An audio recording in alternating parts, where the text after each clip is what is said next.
Suatu hari di Amerika Serikat pada 1956, suasana yang semula akrab dan bersahabat mendadak menjadi tegang. Presiden Soekarno sedang di Hollywood, ditemani oleh beberapa selebritas ternama negeri Paman Sam. Salah satunya adalah Jean Simmons, aktris cantik yang sangat terkenal kala itu.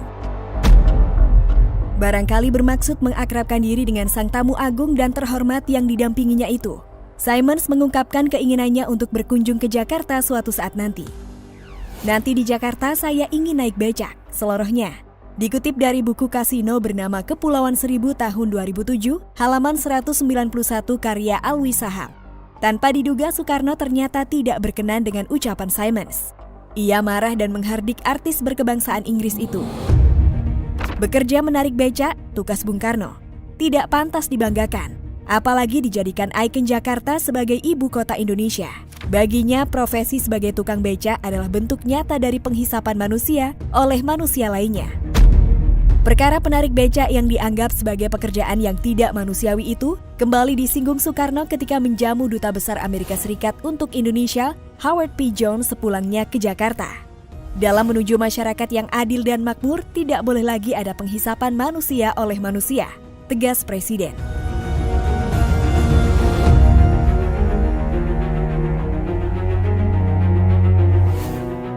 Tidak sekali itu saja Presiden Soekarno marah-marah di Amerika Serikat.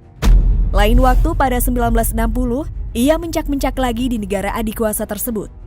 Tak tanggung-tanggung, kali ini Bung Karno murka di Gedung Putih lantaran merasa tidak dihargai oleh pemerintah Amerika Serikat dan presidennya waktu itu, Dwight D. Eisenhower. Bung Karno kala itu memang diundang khusus oleh Eisenhower untuk mengunjungi Amerika.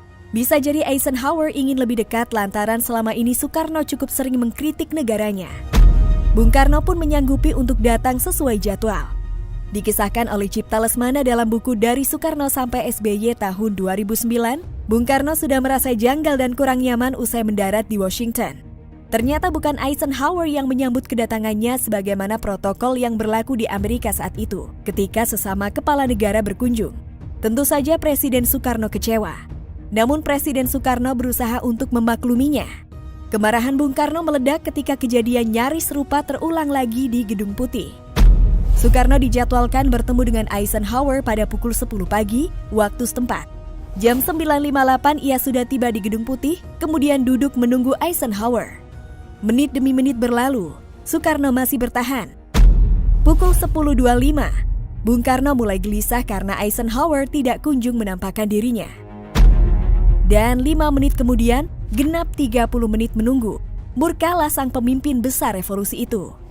Ajudan Presiden Soekarno Bambang S. Wijanarko menceritakan fragmen menegangkan ini dalam buku Sewindu Dekat Bung Karno tahun 2010.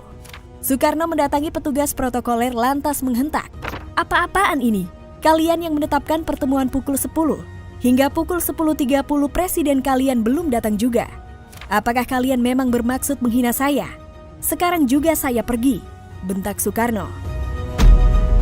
Cindy Adams melalui buku Soekarno An Autobiography tahun 1966 juga menuturkan kisah serupa yang didengarnya dari mulut Bung Karno sendiri.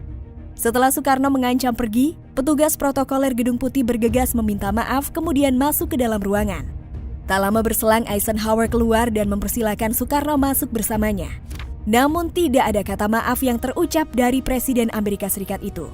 Ia tidak mohon maaf, juga tidak berniat memohon maaf ketika akhirnya saya diantarkan ke dalam, sebut Soekarno ditulis Cindy Adams. Perlakuan seperti itulah yang membuat Soekarno semakin benci terhadap Amerika Serikat. Bung Karno mengakui, ia berulang kali mencoba untuk menjalin persahabatan dengan negara itu, tapi selalu kandas. "Bertahun-tahun lamanya aku sangat ingin menjadi sahabat Amerika, akan tetapi sia-sia," catat Lesmana dalam buku Dari Soekarno sampai SBY tahun 2009 halaman 43. Pengalaman buruk dengan Eisenhower semakin menjauhkan Indonesia dari Amerika di era Presiden Soekarno. Bung Karno pun menolak bantuan yang hendak diberikan oleh negara adidaya itu. "To hell with your aid," sergahnya.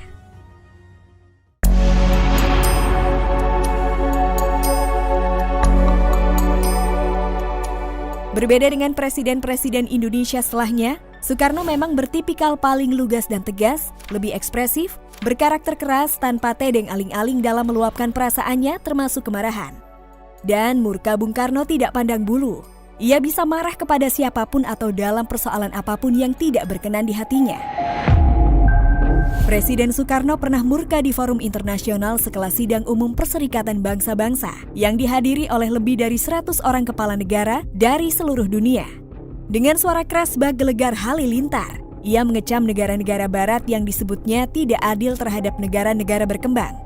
Pada 1963 itu, Soekarno sekaligus menyatakan bahwa Indonesia keluar dari PBB.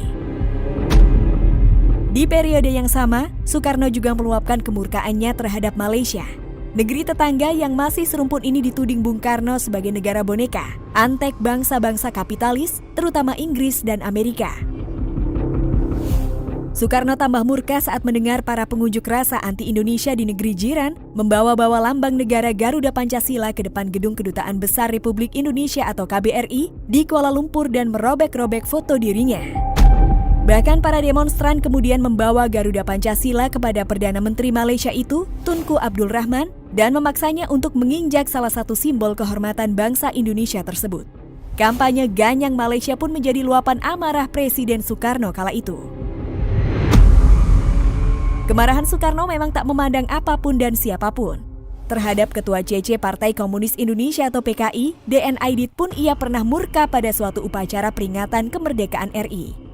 Menurut penuturan jurnalis sekaligus sejarawan Hendy Jo, Aidit yang membacakan teks proklamasi tidak menyebut nama Muhammad Hatta, yang seharusnya dibaca berangkaian atas nama bangsa Indonesia Soekarno-Hatta. Setelah Aidit membaca naskah proklamasi, Soekarno naik pitam dan langsung pergi meninggalkan upacara yang belum selesai.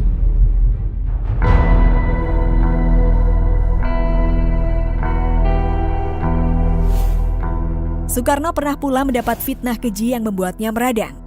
Dalam pertemuan dengan perwakilan Kesatuan Aksi Mahasiswa Indonesia atau KAMI yang berunjuk rasa menuntut pembubaran PKI pada 18 Januari 1966.